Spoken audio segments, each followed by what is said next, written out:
But one of the important elements of the fact that this should have gone through Congress is because international trade is difficult and tenuous.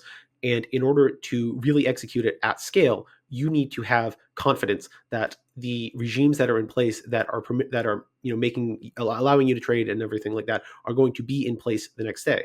I'm with you. If you want to talk about increasing prosperity by reducing onerous government regulation, great. Having government get out of the way, improve happiness, great. We're all in agreement here. If we want to talk about how Canada, is overregulated compared to the United States, great. We're in agreement there. All these sorts of things.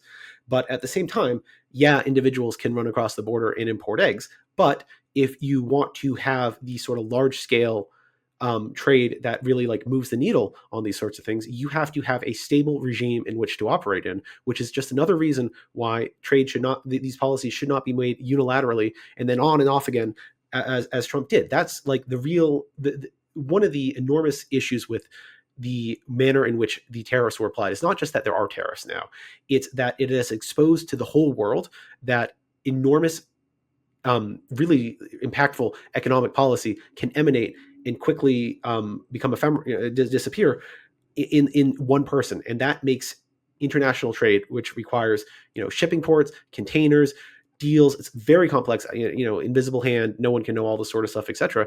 Impossible to do when you operate in an environment of unbelievable uncertainty. So that's why I truly hope that the court cases, which again I believe are working their way through the system, do get to the Supreme Court and this is decided and this power from the president is removed, because without doing so, we're never going to put that genie back in the bottle. And until we put that genie back in the bottle, international trade, which has made us better off, is going to suffer as a result. Even if you reduce tariffs, even if as a result of this, you reduce tariffs across the board by 50% for all the countries on a weighted average basis, I think that you could still see negative outcomes in trade, because countries are going to be individuals in countries, because countries don't trade, individuals trade. Individuals in those countries are going to be less likely to trade with the US into the future, because they saw how their whole business, which they built up, could be disrupted on a whim by the president. If you liked this video, check out the full interview. Also, don't forget to hit the like button, subscribe, and click the bell icon so you get notified every time a new video is uploaded. Thanks for watching.